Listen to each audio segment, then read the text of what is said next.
Good evening everyone. तो जैसा कि आप सभी को पता है, हम यहाँ पे ले रहे हैं ऑनलाइन क्लासेस। किस क्लास के लिए? तो वो है 9th क्लास के लिए। किस सब्जेक्ट की? तो वो है मैथ की। ठीक है। तो अभी के लिए बहुत से बच्चे क्लास में हैं, तो कोशिश कीजिएगा कि सभी का माइक और कैमरा ऑफ रहे। ठीक है, ताकि क्लास में किसी भी तरह की कोई भी डिस्टरबेंस ना हो। तो बढ़ते हैं आगे। सबसे पहले हम पढ़ेंगे, अपना सेकंड चैप्टर पढ़ रहे हैं बहुपद के बारे में। इसमें हमने पिछली क्लास में पढ़ा था कि बीजीय व्यंजकों को कैसे भाग किया जाता है। ठीक है, उसमें हमने पढ़ा था किस किस का भाग। तो हमने पढ़ा था एक पदी से एक पदी का भाग। ठीक है, एक पदी से एक पदी का। तो देखते हैं क्या होता है एक पदी। मैम जिसमें एक पद हो। ठीक है, देखो तो अभी क्या होगा। यहाँ पे मैंने लिखा है 5x⁻3 और बटे में मैंने लिखा है 10x⁻2। तो इसको हमने भाग करना है, भाग देना है। भाग देने के लिए आप सभी को पता है कि ऊपर नीचे की जो संख्याएं होती हैं 2x वो काटी जा सकती है, ऊपर नीचे की संख्याएं। अच्छा, अभी के लिए माइक सभी ऑफ रखें, 1/2x। ठीक है, अभी के लिए बच्चों देखो माइक ऑफ रखें। क्यों? क्योंकि अभी जो नए बच्चे हैं ना, उनको भी मैं समझा रही हूँ। ठीक है, तो जब हम क्वेश्चन समझेंगे उसके बाद आप आंसर देना। ठीक है, अभी के लिए हम क्वेश्चन समझ रहे हैं। तो बच्चों, इसको भाग करने के लिए क्या होता है? बिल्कुल सिंपल है। हमें पता है कि ऊपर नीचे जो संख्याएं होती हैं वो काटी जा सकती हैं, तो काट देते हैं। 5 × 5, 5×2 = 10। ठीक है, संख्या को संख्या से काट दिया तो हमारे पास क्या बचा? इसको 2 मत लिखना। क्यों? क्योंकि हमारे पास 2 नहीं बच रहा, बल्कि क्या बच रहा है? ऊपर 1 और बटे में 2। तो इसको हम कहेंगे 1/2। ठीक है, अंश में 1 है तो अंश में 1 ही लिखना है, बटे में 2 है तो बटे में 2 ही लिखना है। और बात करें अगर x की, तो होता क्या है, जब हमारे आधार सेम होते हैं, एक जैसे होते हैं, और वो आपस में भाग कर रहे हो। पहली बात तो क्या, कि जो आधार है वो सेम हो, और दूसरी बात ये कि वो आपस में भाग कर रहे हो। तो हम क्या करेंगे, तो हम उनकी घातों को माइनस कर देते हैं। जैसे कि मान लो ये x यहाँ पर है, x मैंने यहाँ लिख दिया।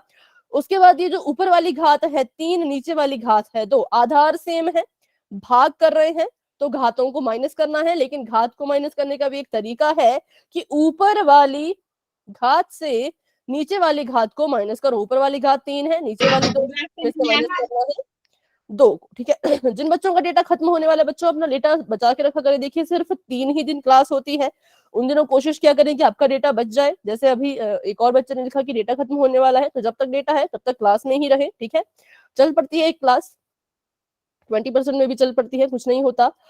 10% बचा होगा तो भी चल पड़ेगी। ठीक है।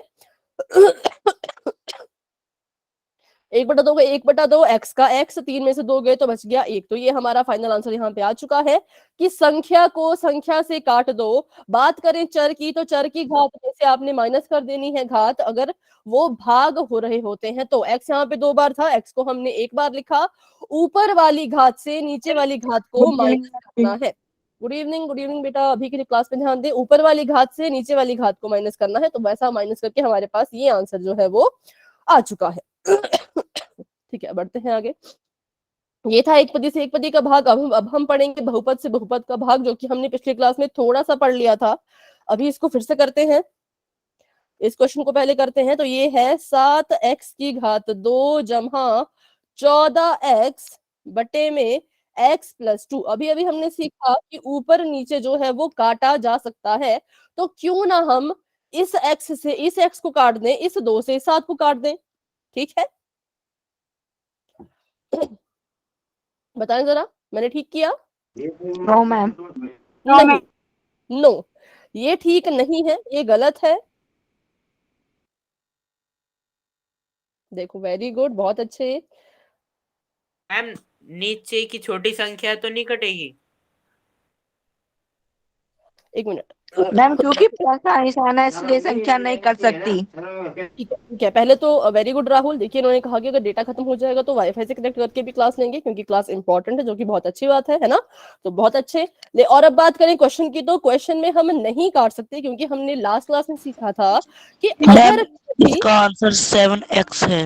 नहीं, इसका आंसर तो आंसर की बात बाद में करते हैं, पहले सीखते हैं कि करना कैसे है। ठीक है, तो हम इनको बच्चों ऊपर नीचे नहीं काट सकते। क्यों नहीं काट सकते? क्योंकि बीच में आ गया है जमा का निशान।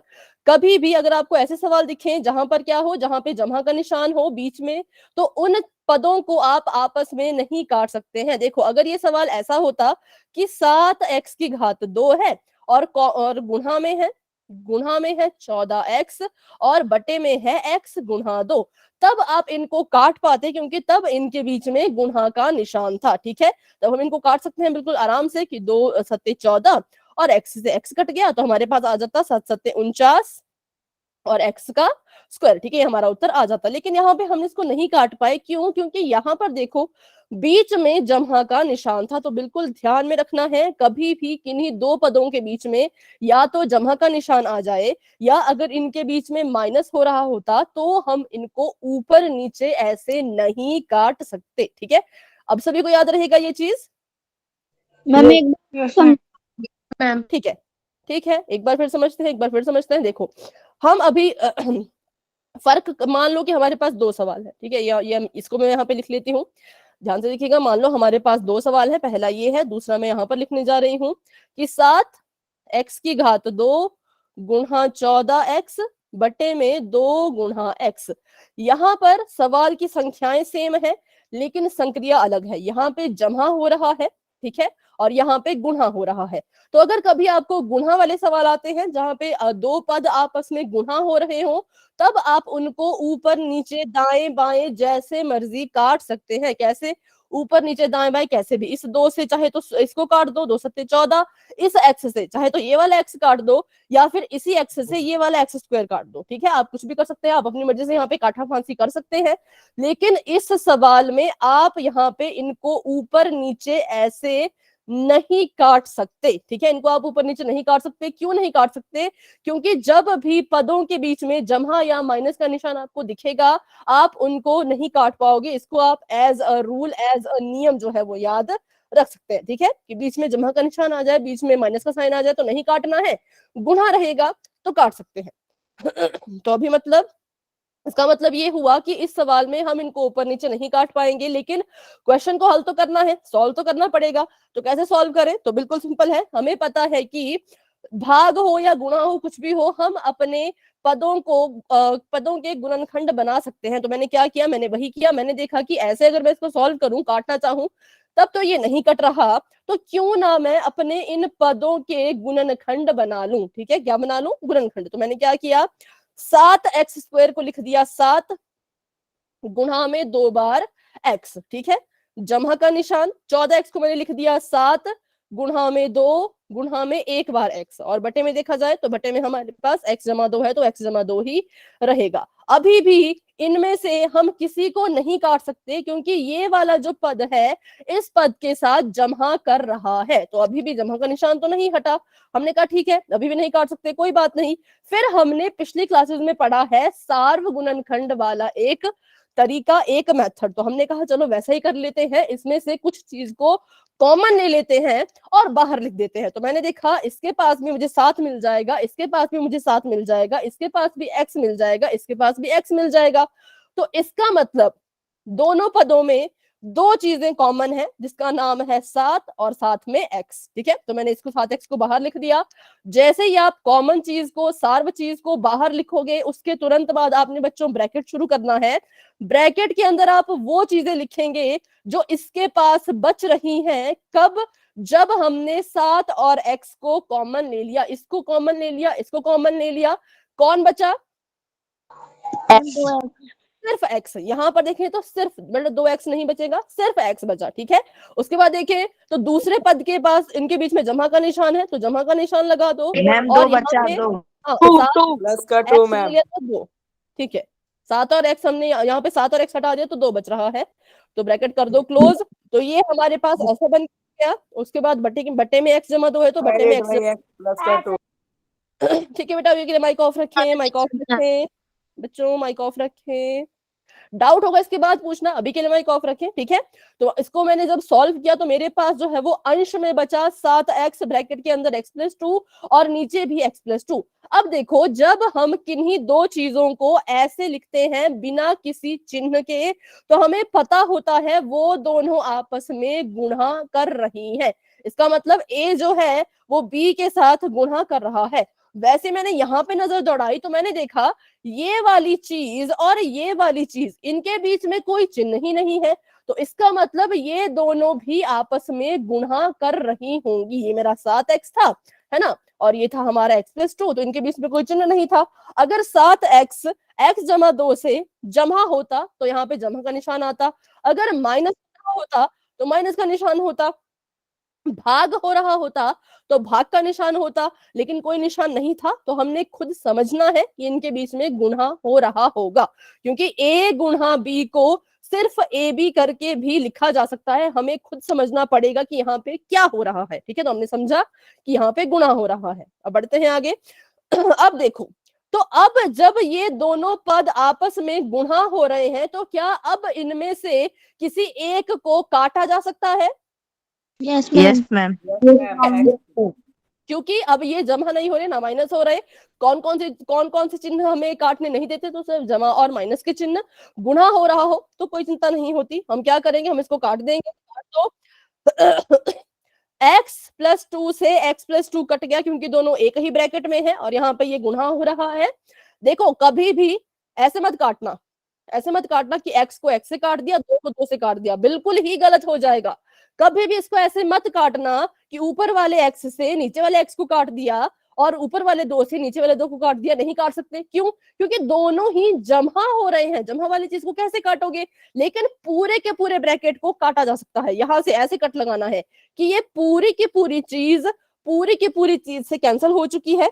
जब सेम चीज से कैंसिल होती है, जैसे कि 5/5 है, 5 से 5 कट गया तो उत्तर में कितना आता है? 1। आंसर आएगा 7-7x। ठीक है, x से x को काटो, कितना आएगा? 1। 1। तो वैसे ही x+2 से x+2 को काट दिया तो कट कटा के हमारे पास यहाँ पर 1 आया। इनको काटने पे बच रहा है 1, यहाँ पे बच रहा है 7x गुणा 1 बराबर है 7x। तो ये हमारा क्वेश्चन यहाँ पे जो है वो खत्म हो चुका है। ठीक है, ऐसे जो इन क्वेश्चन को सॉल्व किया जाता है। सॉरी। तो अभी बढ़ते हैं आगे, एक और सवाल करते हैं और इसको आप ही करेंगे। पिछली क्लास में भी किया था, इस क्लास में भी करें, खुद से करें। पिछली क्लास का मत देख के करना, ठीक है, खुद से करना अपने हिसाब से, बिल्कुल सही। आपने पिछली बार भी किया था, इस बार भी करेंगे। फिर क्वेश्चन हम करेंगे पोल सेक्शन में, ठीक है।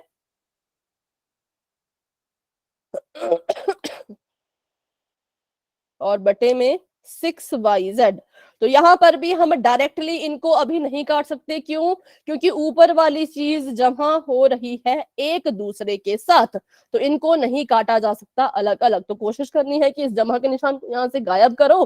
गायब करने के लिए वही है, इसके गुणनखंड बनाओ और कॉमन लो, कॉमन लेके क्या पता कुछ हल हो जाए। ठीक है,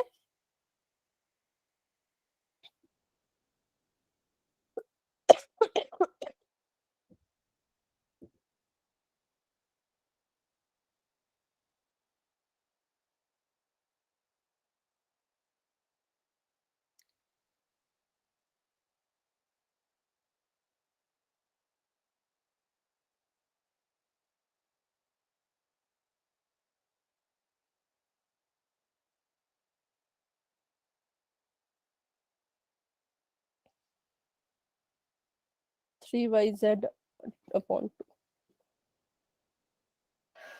2 थोड़ा सा गलत है। ठीक है, करते हैं इसको भी सॉल्व फटाफट से। देखो,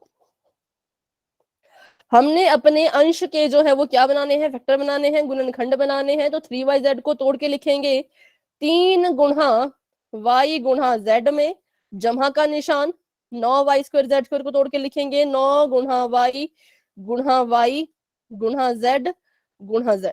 ठीक है, बटे में कितना है? 6yz है। तो इसको ऐसे का ऐसा ही रहने दे, काटने की, इसको जो है इसके फैक्टर बनाने की जरूरत नहीं है। बड़ी संख्या होती तो जरूर फैक्टर बना लेते, छोटी संख्या है तो फैक्टर नहीं बनाएंगे, क्योंकि हमें पता है कि 6 2 और 3 में टूट जाएगा, है ना, ये हमें पता था, इसलिए हमने ऐसा किया। अब हम मैम क्या 9 करेंगे? को नहीं तोड़ेंगे। हाँ, 9 को भी तोड़ेंगे, सॉरी 9 को भी तोड़ेंगे। 9 को हमने किसमें तोड़ दिया? तो 3 गुणा 3 3। × 3। ठीक है, अब देखिए इन दोनों में क्या चीजें कॉमन है? Ma'am 3 YZ। ठीक है, मैम यहाँ से 3 मिल जाएगा, यहाँ से 3 मिल जाएगा, यहाँ से y मिल जाएगा, यहाँ से y मिल जाएगा, यहाँ से z मिल जाएगा, यहाँ से z मिल जाएगा।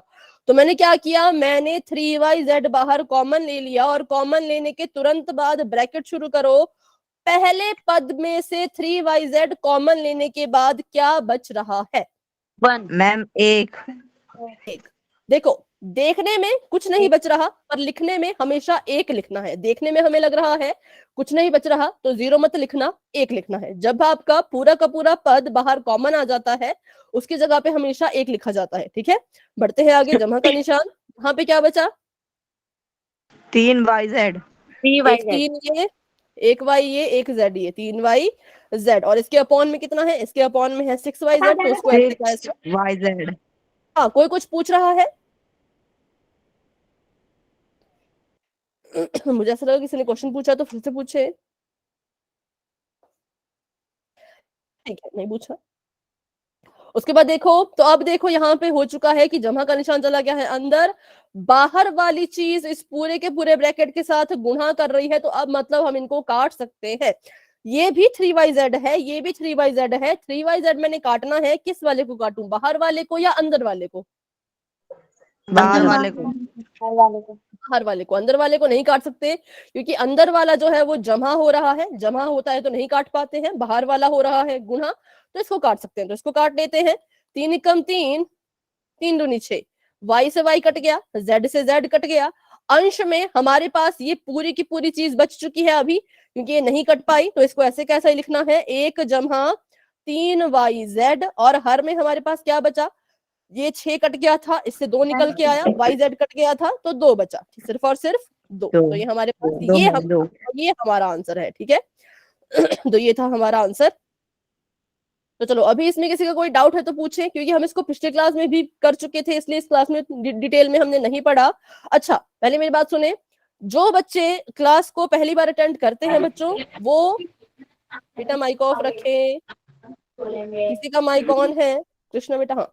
तो अगर आप आज की क्लास को ज्वाइन करने वाले हैं, पिछली क्लास की रिकॉर्डिंग देख के करें, क्योंकि तब आपके डाउट जो है वो क्लियर हो। ठीक है, वर्षा बेटा माइक ऑफ रखें, आपकी आवाज पूरी क्लास में आ रही है। हाँ, सभी माइक ऑफ रखें। तो फिर से मैं रिपीट करती हूँ, क्योंकि आपको मेरी बात नहीं सुनाई दी गई होगी, हमारी आवाज शायद टकरा गई होगी। कि जो बच्चे आज की क्लास को ज्वाइन करता है, वो पिछली क्लास की रिकॉर्डिंग देख के ही क्लास में आया करें, क्योंकि उससे आपके डाउट जो है वो ज्यादा अच्छे से क्लियर होंगे, क्योंकि यही क्वेश्चन हम पिछली क्लास में भी कर चुके थे। ठीक है, तो बढ़ते हैं अभी आगे। मैम मैंने नोट्स भी शेयर करे थे। हाँ, और आपने नोट्स भी शेयर करे थे।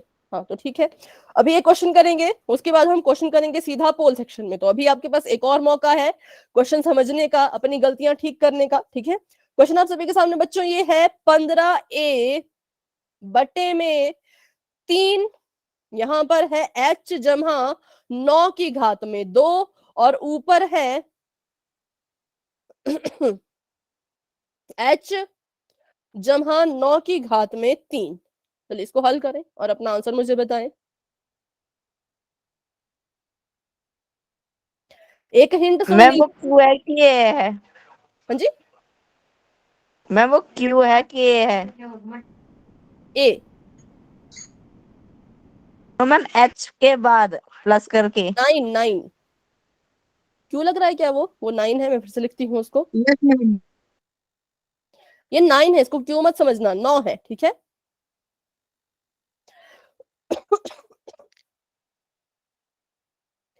हिंट सुन लो। कभी भी अगर कोई चीज ऐसे ब्रैकेट के अंदर लिखी गई हो और उसकी घात में कोई भी घात हो, तो आपने यहाँ पे इस पूरे के पूरे डब्बे को उतनी बार लिखना है खोल के।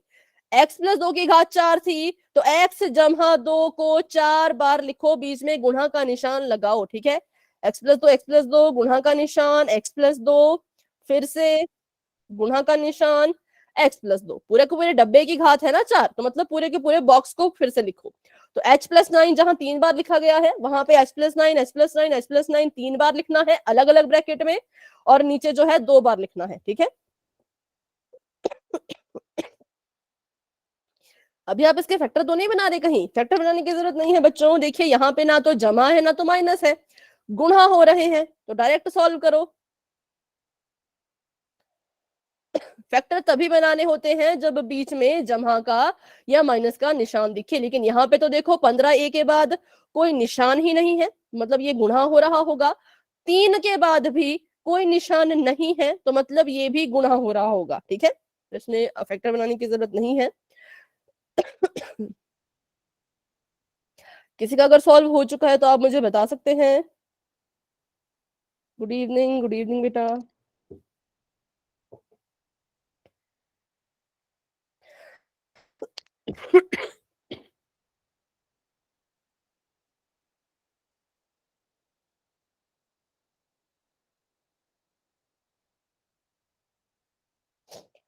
H+3 H+2 काटना नहीं है ना, काटना थोड़ी ना है, आपने शायद काट दिया।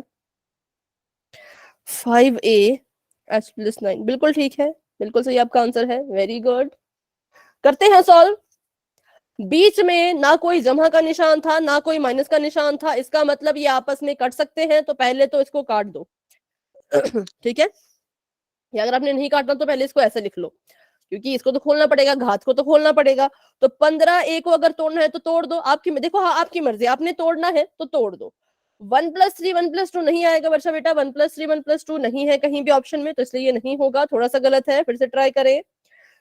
तोड़ दो, 15 को तोड़ दो, 5 गुणा 3 गुणा a में अगर तोड़ना है तो अगर आपको दिख रहा है कि 3 से कट जाएगा तो आप डायरेक्ट भी काट सकते हैं, आपको गुणनखंड बनाने की जरूरत नहीं है। उसके बाद इनके बीच में कोई निशान नहीं है, तो मतलब इनके बीच में भी गुणा हो रहा होगा। h+9 की घात 3 है, तो इसको 3 बार लिखे, h+9 h+9 h+9, बटा लगा दे, 3 का 3 ही रहेगा, गुणा h+9 की घात 2 है, तो h+9 दो बार लिख ले, बीच में गुणा का निशान लगा दे, ठीक है। अब देखो, क्योंकि ये गुणा हो रहे हैं तो एक h+9 ब्रैकेट से एक h+9 कट गया, एक h+9 से एक h+9 कट गया, और क्या क्या बच गया, तो अंश में, अच्छा ये भी काटना है, 3 से भी काट दो, 3 एकम 3 3 एकम 3 5 बच गया, ठीक है। तो ऊपर क्या क्या बच गया, ऊपर बच गया एक तो 5 और बच गया a, और साथ में बच गया अंदर h जमा में 9। तो ये हमारा फाइनल आंसर आ चुका है। जिसका भी आंसर ये आया है उन सभी बच्चों का ठीक है। अगर किसी का कोई डाउट है अभी भी तो आप मुझसे पूछ सकते हैं बच्चों। अगर आपको कोई चीज समझ नहीं आई, ये आपके सामने पूरा क्वेश्चन है, इसमें से अगर आपको कोई एक स्टेप ऐसा है जो समझ नहीं आया तो माइक ऑन करके पूछे।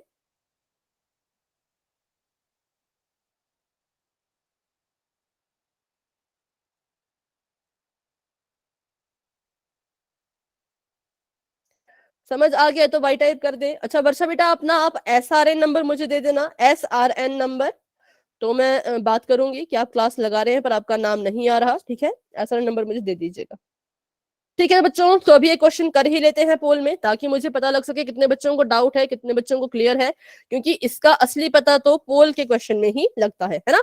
चलो बढ़ते हैं आगे। बिल्कुल साधारण साधारण सवाल है, मैं आपको लिख के बता देती हूँ। 44x ब्रैकेट के अंदर है x -8, और इस डब्बे, इस पूरे ब्रैकेट की घात 2, ठीक है, 44 की नहीं है, सिर्फ x -8 की घात 2। नीचे आ जाएगा 11 ब्रैकेट शुरू, x -8 ब्रैकेट बंद। तो ये आपका सवाल है, आपने इसको हल करना है और अपना आंसर बताना है। जिन बच्चों को ऑप्शन देखने में दिक्कत होती है वो अपना फोन ले, 2 उंगलियों से ऐसे जूम करे और ऐसे स्लाइड करे, तो आपकी पूरी स्क्रीन पे बस ऑप्शन ही ऑप्शन आपको नजर आएंगे। क्योंकि कुछ बच्चे गलत कर देते हैं, कब, जब वो ऑप्शन अच्छे से नहीं देख पाते हैं, उस चक्कर में आप अपने क्वेश्चन गलत कर देते हो, ठीक है। इसका आंसर देना है पोल सेक्शन में, वो कहाँ है वो भी मैं आपको बताऊंगी। पहले मैं पोल सेक्शन ऑन कर लूं ताकि बाकी बच्चे भी अपना आंसर दे पाए जिनका सॉल्व होता जा रहा है। चलो, जिन बच्चों को नहीं पता कि पोल सेक्शन कहाँ है वो मेरे साथ रिपीट करेंगे। आपको अपने फोन के सबसे नीचे वाले कोने में 3 बिंदु दिख रहे हैं, उन डॉट्स पे क्लिक करो, फिर आपको नजर आएंगे बहुत से ऑप्शन, उसमें से आपने जाना है एक्टिविटीज के ऑप्शन पर। एक्टिविटीज के ऑप्शन पर आप गए, फिर आपको नजर आएगा पोल 1 एक्टिव, उस पर क्लिक करना है। फिर आपको 4 ऑप्शन दिखेंगे ABCD करके, लेकिन A पे क्या है, B पे क्या है, C पे क्या है, D पे क्या है, ये नहीं लिखा गया होगा। ये आपको खुद से पता करना है कब, जब आप अपनी स्क्रीन पे देख रहे होंगे ऑप्शंस को। जो ऑप्शन आपको ठीक लगेगा आपने उस ऑप्शन को चुनना है, उस पर क्लिक करना है और फिर नीचे वोट दिख रहा है, वोट पे क्लिक करना है। जब आप वोट पे क्लिक कर देंगे तब आपका आंसर मुझ तक पहुंचेगा, ठीक है। तो अभी के लिए यही एडवाइस है कि स्क्रीन को जरूर जूम करके ही देखना कि किसमें क्या ऑप्शन है, ठीक है। माइक ऑन करके कोई आंसर नहीं बताएगा प्लीज, क्योंकि ये टेस्ट है, इसको टेस्ट ही रहने दे। कोई सवाल है पोल से जुड़ा हुआ तो ही पूछे। हाँ बताएं, कोई कुछ कह रहा है। मैम ये 44 है या 44 अलग है? 44 है ये, पूरा 44 Okay. अलग नहीं है, 44 बनता है।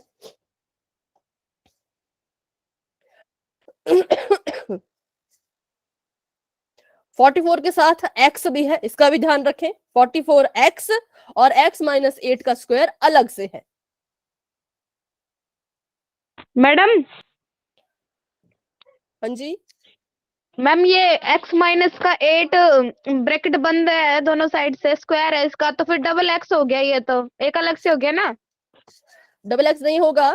x - 8 को एक बार लिखो, गुणा का निशान लगाओ, दोबारा से x यस मैम, - 8 समझ गई मैम, वही कह रही थी मैं, 2 बार x हो गया ना अलग अलग से, 2 बार x मिले, 2 2 बार बार x ब्रैकेट मिले।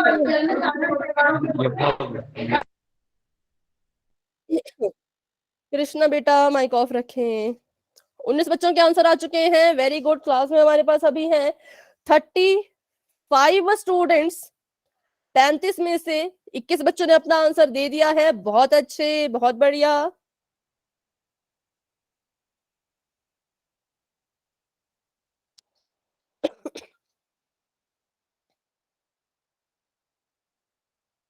(23) स्टूडेंट्स आंसर दे चुके हैं, 24 स्टूडेंट्स आंसर दे चुके हैं, बहुत अच्छे, बहुत अच्छे। ठीक है, अभी क्लास में हमारे पास है 36 बच्चे। 36 में से 24 बच्चों ने आंसर दे दिया है, 25 बच्चों ने आंसर दे दिया है, बहुत बढ़िया, बहुत अच्छे। 26 बच्चों ने आंसर दे दिया है, वेरी गुड। 27 बच्चों ने आंसर दे दिया है, बहुत बढ़िया। ऑप्शन को जूम करके देखें कि ए पे क्या है, बी पे क्या है, सी पे क्या है, डी पे क्या है, क्योंकि थोड़े से बच्चे कंफ्यूज हो रहे हैं ऑप्शन में, इसलिए मैं चाहती हूँ कि जूम करके देखें। अब कुछ गलती से पूछ मेरा रहे हैं दूसरा बेटा? ऑप्शन लग गया।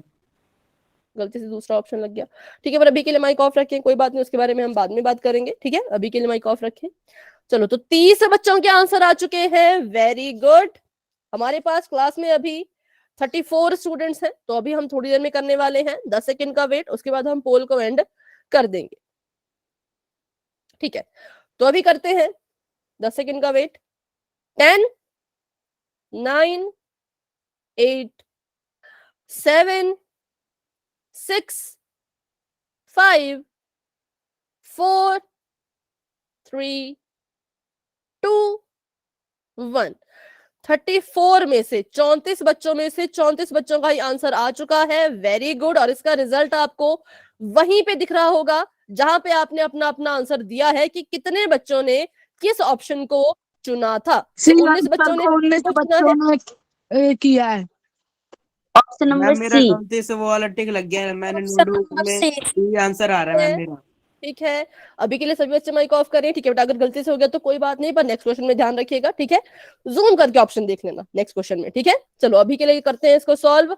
तो 44 को तोड़ने की जरूरत मैं नहीं समझती, इसको तोड़ना पड़ेगा क्योंकि नीचे 11 है, हमें पता है 11 के पहाड़े में आ जाएगा, लेकिन इसको तोड़ना है तो इसको हम लिखेंगे x - 8 एक बॉक्स में, गुणा का निशान x - 8 दूसरे बॉक्स में, ठीक है। बटे का निशान, नीचे 11 था, 11 मैम लिखेंगे। डायरेक्ट भी तो काट सकते हैं। हाँ, डायरेक्ट भी काट सकते हो, लेकिन खोल के रखेंगे तो ज्यादा इजी हो जाएगा ना। कुछ बच्चों को ऐसे समझ नहीं आएगा कैसे काटना है, तो इसलिए खोल के लिखना बेटर ऑप्शन है, ठीक है।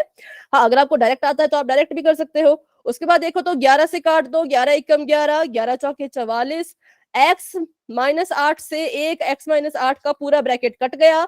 हमारे पास ऊपर क्या क्या बच गया, तो ऊपर एक तो हमारे पास बच गया है 4, ये वाला, ये 4 बच गया है, तो इसको 4 को लिख लो यहाँ पर।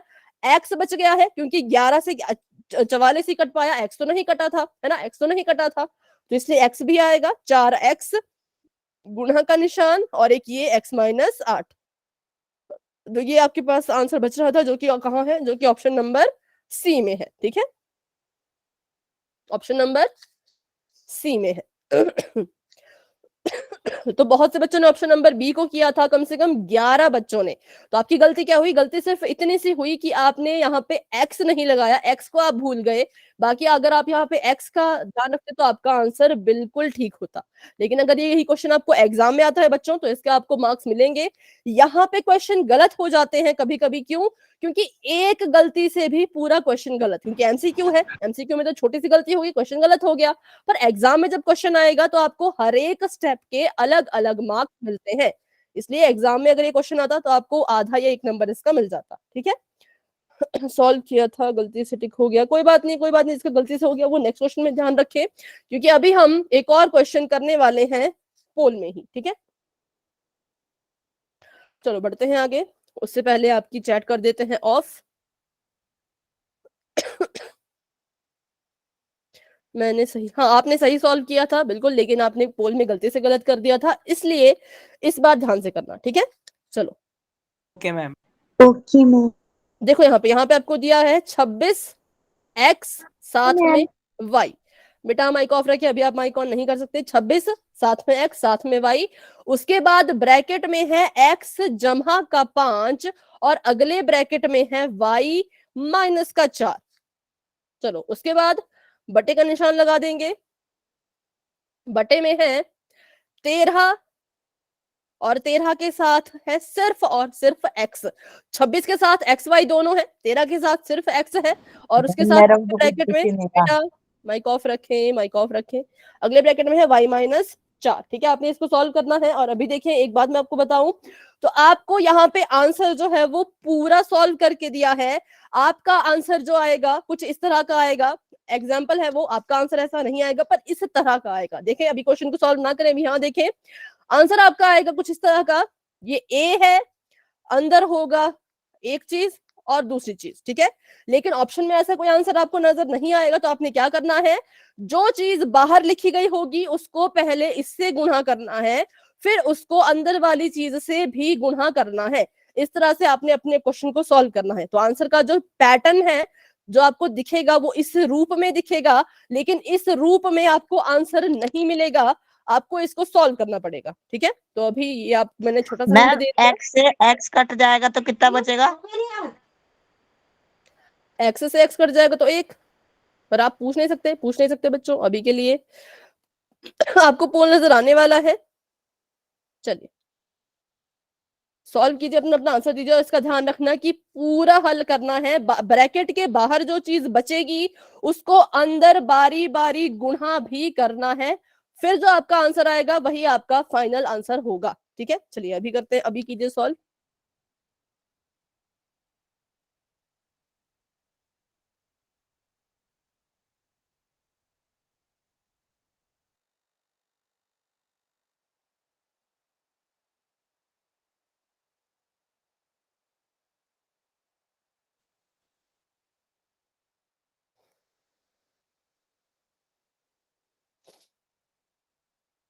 ध्यान से करें बच्चों, 5 के साथ जमा का निशान है, ध्यान से देखें।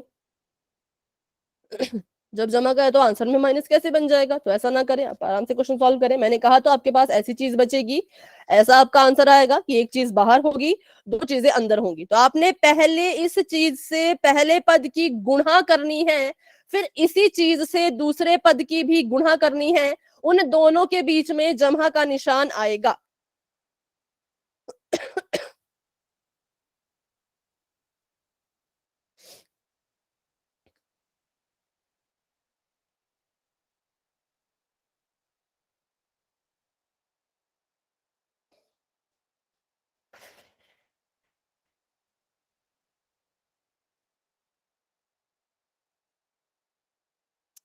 बहुत बच्चे गड़बड़ कर रहे हैं। बच्चों ध्यान से क्वेश्चन करें, सॉल्व करके कीजिए, तुक्का मत लगाएं, और जूम करें, अपने ऑप्शन को जूम करो, क्योंकि अभी मैं देख पा रही हूं तो बहुत, सिर्फ 16 में से 4 बच्चों का सही है, बाकी बच्चों का थोड़ा थोड़ा गलत हो चुका है। 16 में से 4 ही बच्चों का सही है और 12 बच्चों का गलत है। तो जल्दबाजी में आप बिना सॉल्व किए तो कभी भी क्वेश्चन का आंसर नहीं देना है, क्योंकि ये मैथ है, मैथ में आपका तुक्का नहीं चलेगा, याद करके आंसर नहीं दे सकते, सॉल्व करना पड़ेगा। प्रूव करना पड़ेगा कि मेरा आंसर ऐसा आया है, तभी मैंने इसको चुना था। ठीक है, तो जल्दबाजी और लापरवाही में बहुत से बच्चे गलत कर रहे हैं, ऐसा ना करें, आराम से सॉल्व करें, उसके बाद ही आपने आंसर देना है।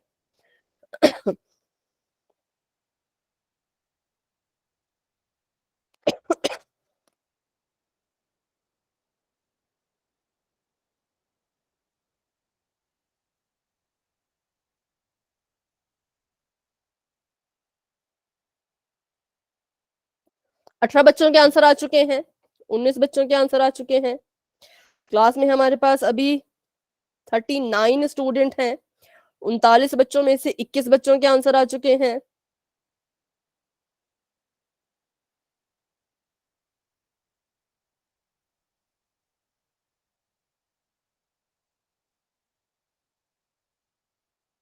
जिन्होंने पिछली क्लासेस लगाई हैं उनका आंसर ठीक आना चाहिए, क्योंकि हमने सीखा है कैसे किया जाता है ब्रैकेट के बाहर रखी गई चीज को ब्रैकेट मैम के अंदर सॉल्व हो रखी गया। गई चीजों से गुणा, कैसे गुणा करना है वो भी आपको पता होना चाहिए, है ना। 24 बच्चों के आंसर आ चुके हैं।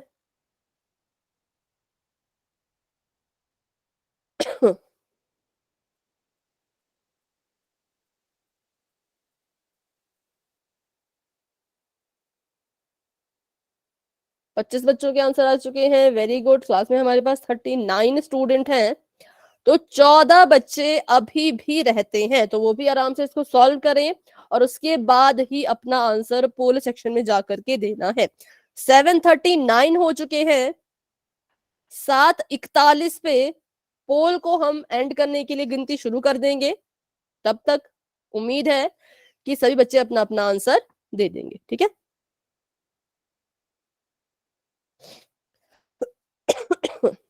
28 बच्चों के आंसर आ चुके हैं। Very good. 8 बच्चे अब और रहते हैं। 8 नहीं, 8।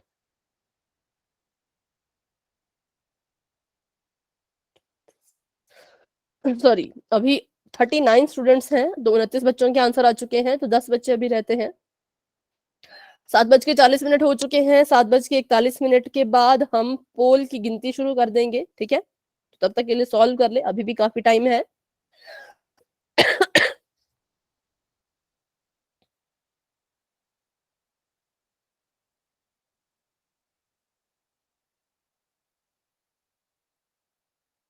तीस बच्चों के आंसर आ चुके हैं। Very good.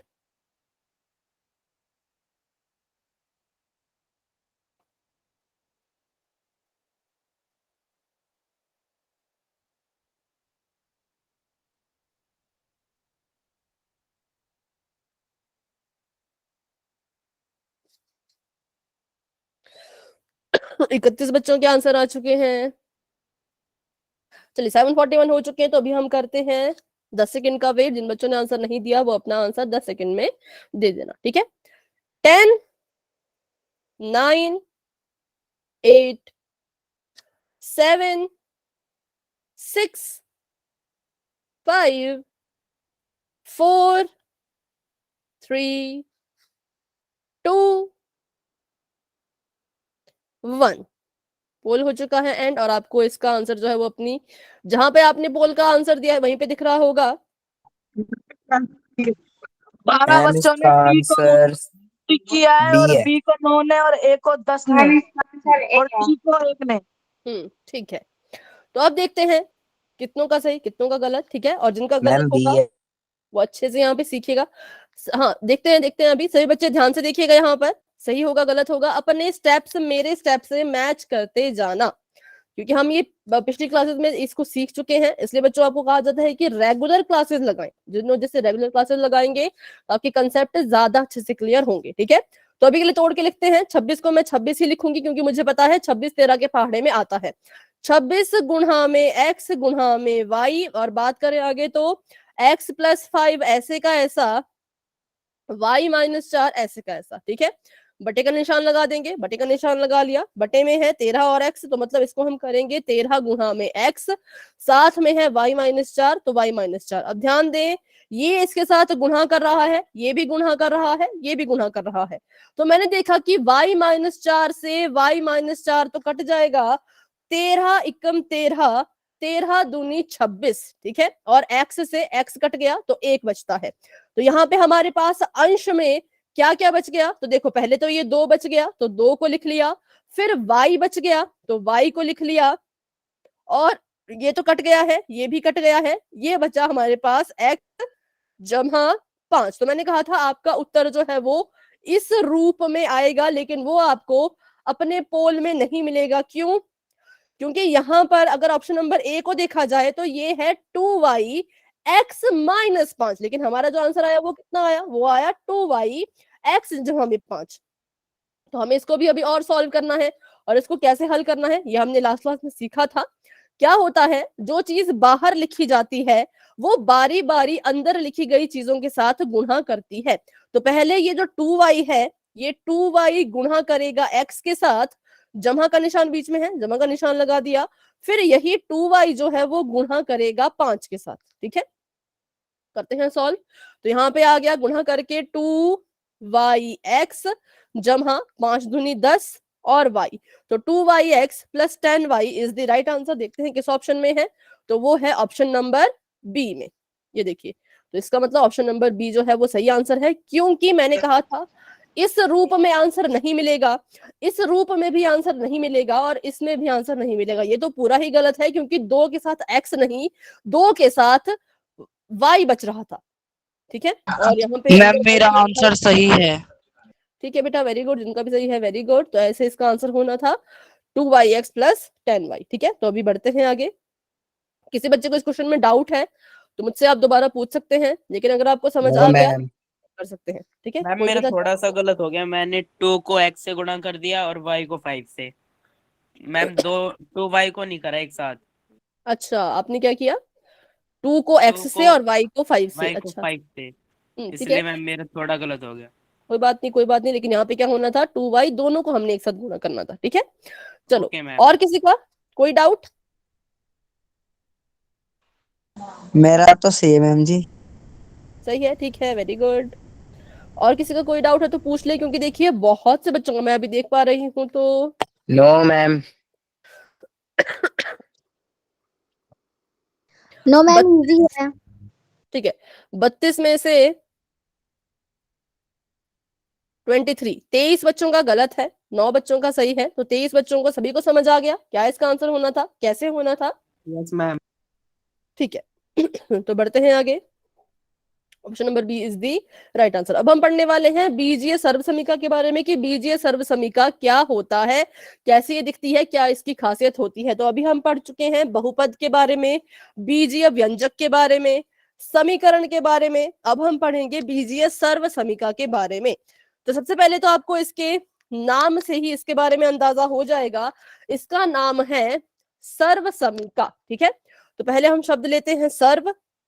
सर्व का मतलब होता है कैसा, सभी के लिए। कॉमन। नहीं, वो सार्व होता है, वो सार्व होता है। सार्व मतलब कॉमन, ये सर्व है। सर्व मतलब हम बोलते हैं ना, आपने इसको संस्कृत में पढ़ा होगा या हिंदी में पढ़ा होगा।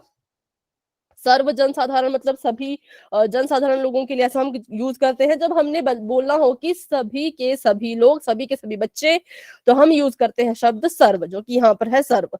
इसका मतलब है सभी के लिए। उसके बाद जो ये शब्द से बना है उसका नाम है समीका। समीका का मतलब होता है बराबर, ठीक है। समीका का मतलब होता है बराबर। तो अगर सर्व और समीका मिल गए तो उसका क्या मतलब बन गया, उसका मतलब बन गया सभी के लिए बराबर। संस्कृत और हिंदी दोनों में पढ़ा है, ठीक है, वेरी गुड वेरी गुड। तो सर्व समीका मिलके क्या बन गई, ऐसी चीज जो सभी के लिए बराबर हो, उसे हम कहते हैं सर्व समीका, ठीक है। अगर आपको इन दोनों शब्दों का मतलब और सर्व समीका का मतलब समझ आ गया है तो वाई टाइप करें, डाउट है तो पूछें क्योंकि इस टॉपिक को हम पढ़ने वाले हैं डिटेल में, क्योंकि ये हमारी आज की क्लास का टॉपिक है। अगली क्लास में आपको ये काम आएगा, इसलिए इसको अच्छे से सीखें, ठीक है। ठीक। सर्व का मतलब सभी के लिए, समीका का मतलब बराबर। तो सर्व समीका एक ऐसी चीज है जो सभी के लिए बराबर होती है। दिखती कैसी है, अगर हम बात करें कि ये देखने में कैसी होती है, तो दिखने में ये बिल्कुल समीकरण की तरह होती है। इसके पास भी क्या क्या चीजें होंगी, दिखने में ये होगी समीकरण की ही तरह। इसके पास भी क्या क्या चीजें होंगी, इसके पास भी चीजें होंगी, एक तो मैम लेफ्ट चार hand side, right hand side, और बीच में इज इक्वल टू कोसाइन। बराबर है का साइन या इक्वल टू का साइन, तो इसको हम समीकरण भी कहते हैं। सर्व समीका भी दिखने में ऐसी ही होती है। तो अगर समीकरण और सर्व समीका दिखने में एक जैसी है, तो फिर इनके बीच में अंतर क्या है? तो वही अंतर अगर हमने सीख लिया, जान लिया, तो हम कभी भी कंफ्यूज नहीं होंगे सर्व समीका और समीकरण के बीच में। ठीक है, तो अभी हमने देखा कैसी ये दिखती है। ये LHS और RHS क्या है? अच्छा ठीक है, अब इसके बारे में बात करते हैं, एलएचएस और आरएचएस। एलएचएस का मतलब होता है लेफ्ट हैंड साइड। ठीक है, किसी भी समीकरण में दो पक्ष होते हैं। इसको आप कहेंगे बायां पक्ष, क्योंकि ये हमारे लेफ्ट हैंड की तरफ को है, तो इसे हम कहेंगे कि ये है बायां पक्ष। ठीक है, बायां पक्ष। और जो हमारी एलएचएस होती है, ये होती है आरएचएस होती है, ये होती है राइट हैंड साइड, जिसको हम कहते हैं दायां पक्ष। ठीक है, राइट हैंड की तरफ को, जिस हाथ से मैं लिख रही हूं या जो मेरा सीधा हाथ है, उस तरफ को ये लिखा गया है, तो इसको हम कहेंगे कि ये मेरे राइट हैंड की तरफ है। इस तरफ जो लिखा जाएगा उसको हम कहेंगे कि ये हमारे लेफ्ट हैंड की तरफ है। ठीक है, ये होता है दायां पक्ष। और इनके बीच में होगा बराबर है का निशान, तो उसे हम कहते हैं समीकरण। जैसे कि उदाहरण ले लीजिए, उदाहरण आपके पास है x जमा 5 बराबर है 13। तो ये आपका एक समीकरण है। क्यों समीकरण है? क्योंकि देखो, इसमें बायां पक्ष भी है, लेफ्ट हैंड साइड भी है, इसमें दायां पक्ष भी है, राइट हैंड साइड भी है, और इसमें बराबर है का निशान भी है। तो इसको हम कहते हैं कि ये एक समीकरण है। पर ये एक सर्व समीका नहीं है। क्यों नहीं है, उसके बारे में हम अभी पता करेंगे। ठीक है, तो ये होता है समीकरण। दिखने में सर्व समीका समीकरण की तरह ही होती है, लेकिन फिर भी इसमें कुछ ना कुछ अंतर होता है। तो अब बात करते हैं इसकी परिभाषा की। ऐसी समीका, एक मिनट बच्चों, आप चैट में कुछ लिख रहे हैं, चैट में ज्यादा बातें ना किया करें अभी आप। Right hand side RHS, right hand, ठीक है आरएचएस। हाँ, अभी देखें तो ऐसी समीका जो चर के सभी मानों के लिए सत्य होती है, उसे हम सर्व समीका कहते हैं। अब ये चर के सभी मान क्या है? तो जब हमने समीकरण चैप्टर पढ़ा था, समीकरण टॉपिक पढ़ा था, तब हमने इसके बारे में काफी अच्छे से जो है वो सीखा था। चर क्या मान होता है? जैसे मैंने लिखा था x जमा 5 बराबर है 13, ये एक समीकरण है। बताइए यहाँ पे x का मान कितना होना चाहिए कि समीकरण जो है वो संतुष्ट हो, या समीकरण जो है वो हल हो जाए? बताएं जरा, x की वैल्यू कितनी है? 8 मैम 8। ठीक है, x की जगह पे अगर मैं 8 रखूं, उसमें जमा कर दूं 5, तो मेरे पास उत्तर आता, ये देखो 13 लिखा है। ये 13 हल करके नहीं लिखा है मैंने इसको आगे को हल नहीं किया। ध्यान से मेरी बात सुने, मैंने इसको आगे को जमा करके नहीं लिखा है, बल्कि मैंने क्या किया है, इसको नीचे उतारा, 8 जमा 5 लिख के इसको नीचे उतारा, और इसको भी नीचे उतारा, क्योंकि समीकरण हमेशा नीचे की तरफ को हल होते हैं, आगे की तरफ को हल नहीं होते। लेफ्ट हैंड साइड अलग से हल होगी, राइट हैंड साइड अलग से हल होगी। ठीक है, तो अब इसको हल करते हैं। 8 में 5 जोड़ा तो 13 आ गया, मेरे बराबर है डाउट का है। निशान था, बराबर है का निशान लगा दिया, और 13 का 13 यहाँ पे लिख दिया। तो यहाँ पर क्या हुआ, मेरी जो लेफ्ट हैंड साइड थी वो राइट हैंड साइड के बिल्कुल बराबर आई। किसकी वजह से? तो 8 की वजह से। जब मैंने अपना चर मतलब चर होते हैं इंग्लिश के अल्फाबेट, जब मैंने अपने x को 8 के बराबर रखा, चर का मान जब 8 हुआ, तो मेरी समीकरण जो है वो संतुष्ट हुई। ठीक है, लेकिन अगर क्या हो जाए, अगर मान लो मैं अपनी मर्जी से x की जगह पे लिख लूं 6, ठीक है, x की जगह पे अगर मैं यहाँ पे कितना लिख लूं अपनी मर्जी से, 6 जमा 5 बराबर है 13, मैंने ऊपर से नीचे उतारा है, आगे को इसको हल नहीं किया है, क्योंकि ये नीचे को हल होगा। 6 में 5 जोड़े तो 11 आएगा, बराबर है में 13। तो बताइए, क्या x का मान 6 रखने पर मेरा समीकरण संतुष्ट हुआ? नहीं मैम। नो, नहीं हुआ। यहाँ पे लेफ्ट मेरे हैंड डाउट साइड, है, हाँ बेटा पूछे। जैसे कि यहाँ पर हमने समीकरण और संतुष्ट के नीचे x+5 इज इक्वल टू 13 गया है, हाँ। तो हम इधर 18 - 5 इज इक्वल टू 30 कर सकते? नहीं, क्योंकि हमें इसके आधार पे चलना पड़ेगा। देखो, इसके आधार पे चलना पड़ेगा, हम समीकरण को नहीं बदल सकते। समीकरण में कहा है कि 5 में कुछ जोड़ो तो 13 आएगा। अच्छा, आप कह रहे हैं कि x बराबर है 13 - 5, ऐसे कह रहे हैं आप कह रहे हैं ऐसे लिखो इसको, 13 - 5 ऐसे। एक बार बताएं बेटा।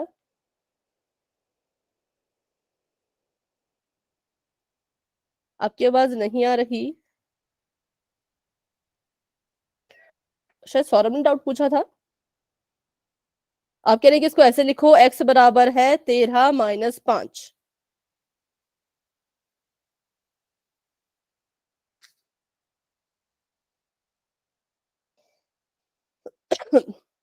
ठीक है, अगर आपका डाउट ये था तो ऐसे हम इसको लिखते हैं, पर ये ऐसा लिखने के लिए हम x की वैल्यू निकाल रहे हैं, हम x का मान निकाल रहे हैं। ठीक है, लेकिन जब बात आती है संतुष्ट की, तो उसमें मान हमने निकाला, वो ठीक था, लेकिन मैंने अपनी मर्जी से यहाँ पे लिखा, बस ये चेक करने के लिए कि 8 रखने पर ये बराबर आ रहा है या नहीं। यहाँ पे मुझे x का मान ज्ञात नहीं करना है, मैं बस चेक कर रही हूँ। चेक करने के लिए हम कोई सी भी संख्या उठा करके x की जगह पे रख सकते हैं। ठीक है, लेकिन जब हमें x का मान निकालना होगा तब हम x की वैल्यू निकालेंगे। पर जब मुझे ऐसे बस रैंडमली चेक करना है कि कौन सी संख्या डाल के क्या उत्तर आ रहा है, तो मुझे वो करने की जरूरत नहीं है। ठीक है, चलो, तो अभी के लिए हमने चेक किया कि 8 रखा तो ये संतुष्ट हो गई, जब 6 रखा तो संतुष्ट नहीं हुई, इसकी left hand side right hand side के बराबर नहीं आई। ठीक है, तो इसलिए इसको कहते हैं हम समीकरण। लेकिन अगर बात करें हम सर्व समीका की, तो सर्व समीका में क्या होगा, आपकी लेफ्ट हैंड साइड, जो आपकी लेफ्ट हैंड साइड है,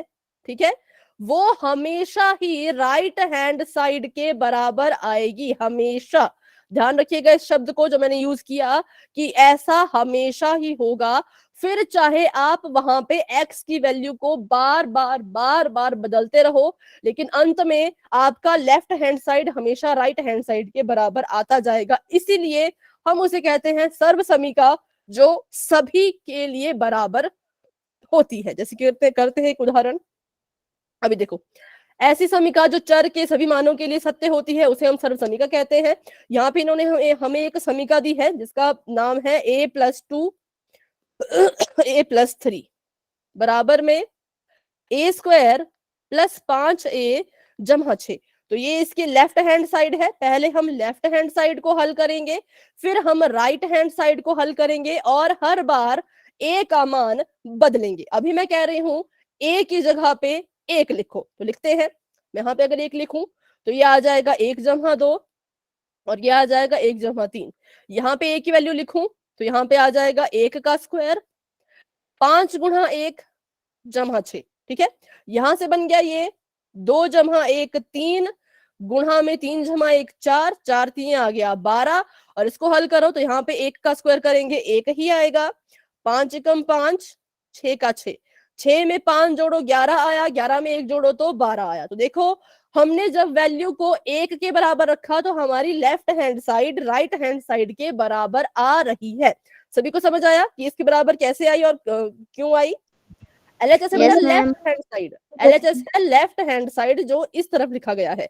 जो बराबर है कि इस तरफ लिखा जाता है उसको कहा जाता है लेफ्ट हैंड साइड, और बराबर है कि इस तरफ लिखा जाता है उसको कहा जाता है राइट हैंड साइड। हाथ, राइट का मतलब सीधा, हैंड का मतलब हाथ, साइड का मतलब साइड। ठीक है, चलो, तो 1 रखने पर आप कह रहे हैं कि वैल्यू सेम आ रही है। अगर मैं अपनी मर्जी से यहाँ पे 3 रखूं तो क्या तब भी बराबर आएगा? तो चेक करते हैं। a की जगह पे अब हमने 3 रखना है तो 3 रख लेते हैं। a की जगह पे 3 मतलब 3 + 2, जहां जहां पे a लिखा है वहां वहां पे 3 लिखो। 3 + 3 a की जगह पे, अच्छा 3 + 2 किया तो 5 आ गया, गुणा में 3 + 3 किया 6 आ गया। बराबर है का निशान अभी नहीं लगाएंगे, पहले चेक कर लेते हैं। a का स्क्वायर हो रहा है मतलब कि 3 का स्क्वायर होगा 5, गुणा में a है मतलब a की जगह पे तो 3 लिखना है, जमा का 6, ऐसे का ऐसा। 3 3 9, नहीं 5 आएगा 3 इक्वल। 15, 6, 5 के यहाँ पे होता है 30, और इसको जोड़ो तो 15 + 6 कितना होगा? 24, नहीं 21 21 जमा 9 30। तो देखो यहाँ पे खुद ब खुद ही आपकी लेफ्ट हैंड साइड जो है वो राइट हैंड साइड के बराबर आ रही है। अगर आप यहाँ पे 0 भी वैल्यू लिखोगे, आप 0 क्या, आप यहाँ पे -1 लिख के देखो बच्चों, तब भी आपकी लेफ्ट हैंड साइड जो है वो राइट हैंड साइड के बराबर ही आएगी। इसीलिए इस तरह के समीकरणों को कहा जाता है सर्वसमीका। सर्वसमीका और समीकरण में एक ही अंतर है कि समीकरण सिर्फ एक ही हल के लिए संतुष्ट होती है, बराबर होती है, लेकिन सर्वसमीका अपने सभी चरों के मान के लिए बराबर होती है। जैसे हमने पीछे किया था, छोटा सा एग्जांपल यहाँ कर लेते हैं, छोटा सा एग्जांपल यहाँ कर लेते हैं समीकरण का। x + 3 बराबर है 5। तो मुझे यहाँ पे x की वैल्यू को 2 ही रखना पड़ेगा, क्योंकि 2 + 3 होगा तभी तो 5 आएगा। ठीक है। और यहाँ पर देखिए, अगर मैं यहाँ पे x की जगह पे रखना चाहूँ 4, तो मैंने 4 रखा, 4 + 3 किया, बराबर है 5। मेरी राइट हैंड साइड थी इसलिए मैंने ऐसा लिखा है। 4 में 3 जोड़े तो 7 आता है, बराबर में 5। तो यहाँ पर ये बराबर नहीं आया, लेकिन इसमें सर्वसमीका में दोनों हर बार बराबर आ रहे थे। तो अभी बताएं, जितने बच्चों को सर्वसमीका और समीकरण में अंतर समझ आ गया वो बच्चे वाई टाइप कर सकते हैं, जिसको डाउट है वो पूछ सकते हैं। मैम मेरे को डाउट है। पूछे बेटा। मैम जैसे कि 30 प्लस का और = 30 माइनस का, तो ये इक्वल रहेंगे? नहीं, अगर प्लस माइनस आता है तो इक्वल नहीं रहेंगे। ठीक है। Okay ma'am. और मैम मेरा एक और डाउट था, हाँ जी। जैसे कि 1 मिनट मैम मैं हाँ देखिए देखिए, फिर पूछे।